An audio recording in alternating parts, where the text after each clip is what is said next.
कंजूस पिज्जा वाली।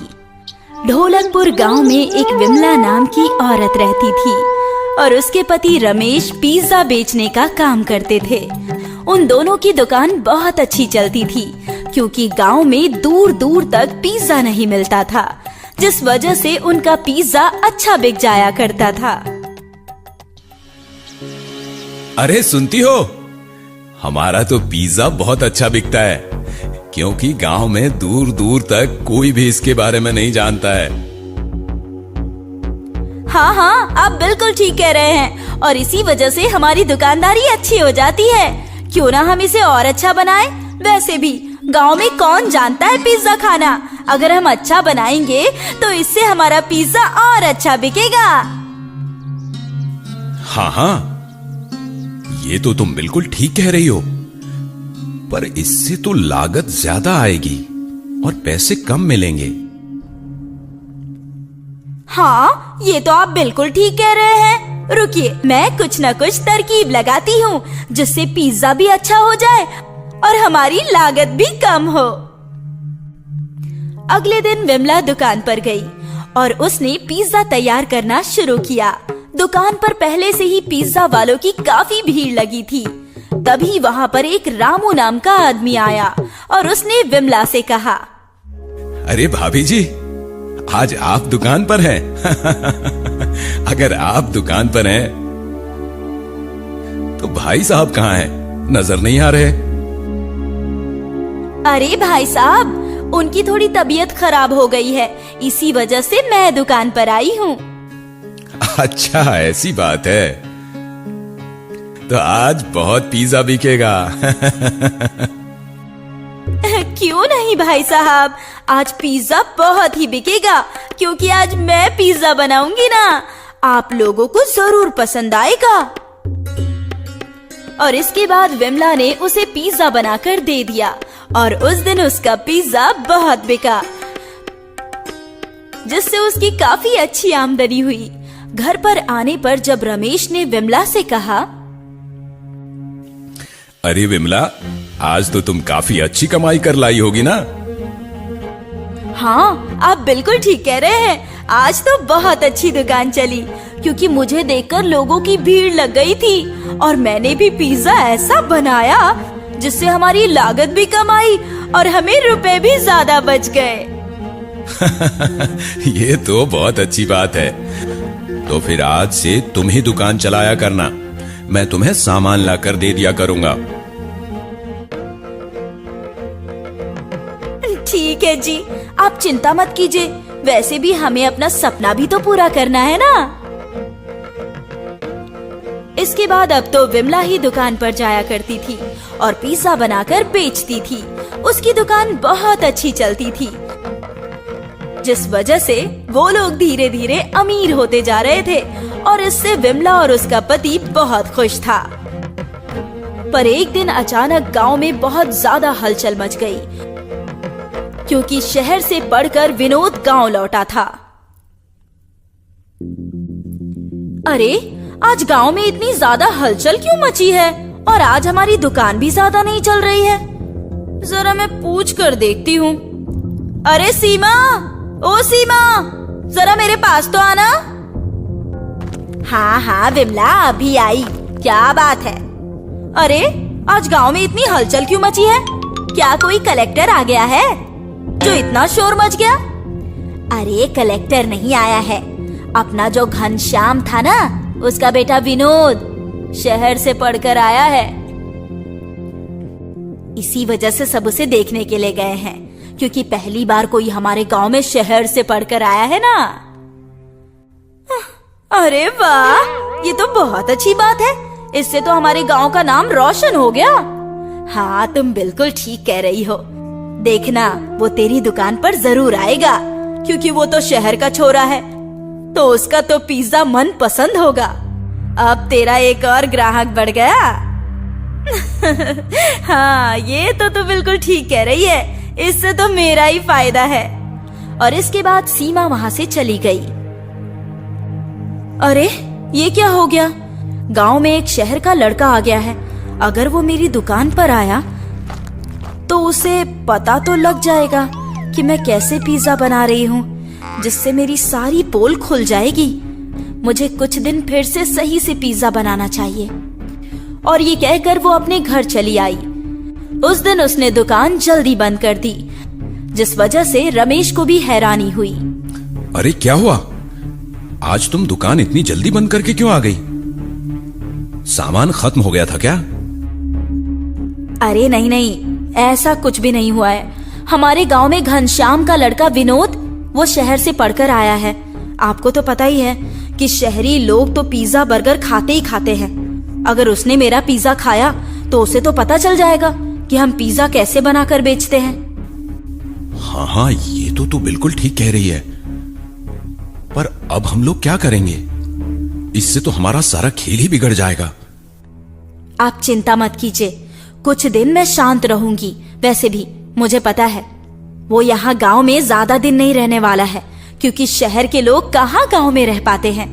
जैसे ही वो चला जाएगा हम फिर से वैसे ही पिज्जा बनाने लगेंगे। हाँ, ये तो बिल्कुल ठीक कह रही हो। चल, कुछ ही दिन की बात है। वैसे भी हमारे पास बहुत रुपये आ चुके हैं। इतने दिन में हम मरे नहीं जा रहे हैं। और ये कहकर अब वो उसी तरह का पिज्जा बनाकर बेचने लगी।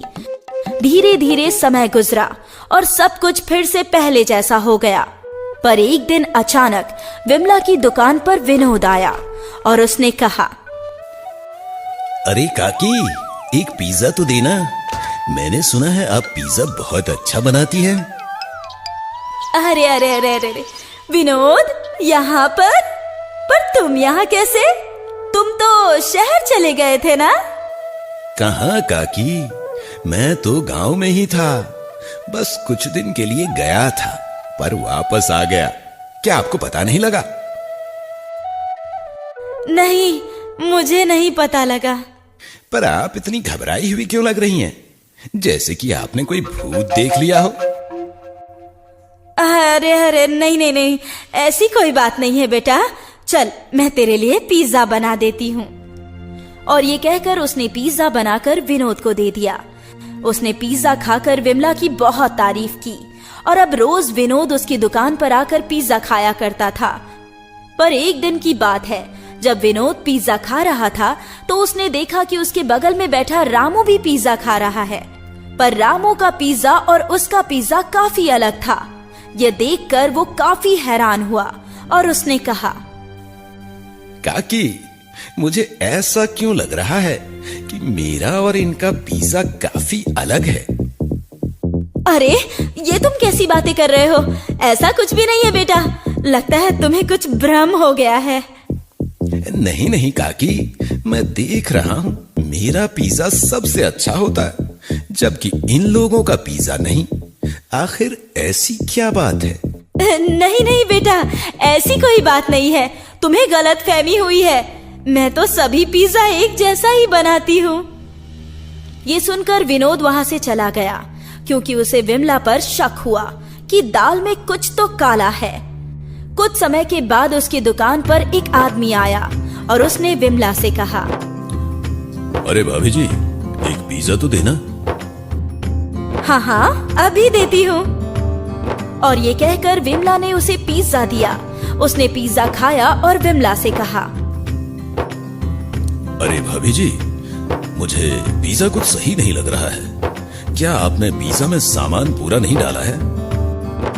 अरे, ये कैसी बात कर रहे हैं? जैसा पिज्जा होता है वैसा ही तो दिया है। पर मुझे इसमें कुछ गड़बड़ लग रही है। नहीं नहीं भाई साहब, ऐसा कुछ भी नहीं है। आज तक किसी ने भी मुझसे शिकायत नहीं की है। सभी को मेरा पिज्जा बहुत अच्छा लगता है। वो तो लगेगा ही, क्योंकि ये ठहरे गांव के और मैं शहर का। तो इसलिए, क्योंकि आपने ना ही इसमें चीज डाली है ना ही पनीर, बस इसमें आपने टमाटर और प्याज डाल दी है। आपने और कुछ भी नहीं डाला है जो पिज्जा में होता है।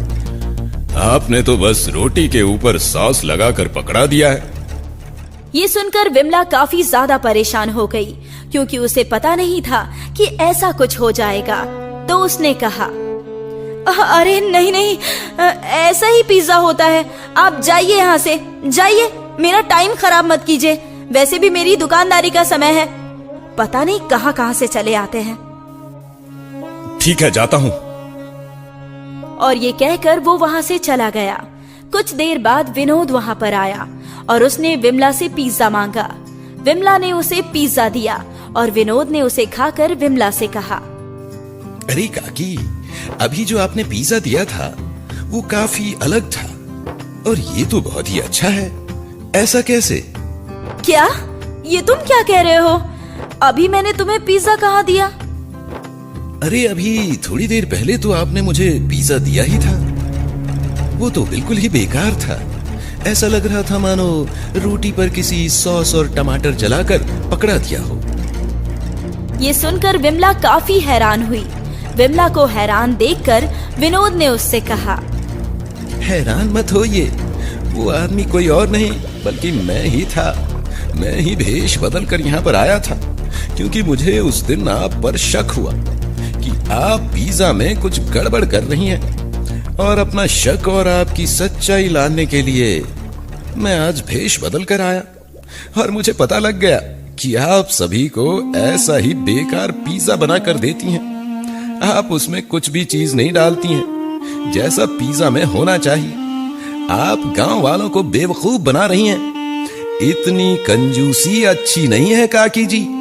आप इतने रुपये बचाकर कहां पर ले जाएंगी? अरे बेटा, ऐसी कोई बात नहीं है। मैं तो बस ऐसे ही क्या? मैंने देखा है आप पिज्जा में कम लागत लगाती हो जिससे आपके रुपये बच जाते हैं। आखिर आप दुकानदार हैं, आप इतनी कंजूसी क्यों दिखाती हैं? यदि आप इतनी कंजूसी दिखाएंगी तो आपकी दुकान एक दिन ठप हो जाएगी। और ये ठहरे गांव वाले, इन्हें क्या पता कि पिज्जा कैसा होता है। आप जैसा इनको दे दोगे वैसा ही वो खा लेंगे। मुझे माफ कर दो बेटा, मुझसे गलती हो गई। आगे से मैं ऐसा कुछ भी नहीं करूंगी। मैं अच्छा पिज्जा बनाकर बेचूंगी। तुम ये बात किसी को मत बताना। नहीं, आपकी सच्चाई सभी के सामने आनी चाहिए क्योंकि आपने अभी तक लोगों को बेवकूफ बनाया और आपने अपनी जेब भरी है। उन्हें भी तो पता लगना चाहिए कि उन्होंने जितने रुपये दिए थे उतने का उन्हें सामान ही नहीं मिला। नहीं नहीं बेटा, मुझे माफ कर दो। इससे मेरी दुकानदारी खराब हो जाएगी। मैं आगे से कभी ऐसा नहीं करूंगी। मुझे माफ कर दो। विमला के ज्यादा कहने पर विनोद मान जाता है और उससे कहता है, अगर आपने आगे से ऐसा कुछ किया तो मैं आपको छोड़ूंगा नहीं। और फिर वो वहां से चला जाता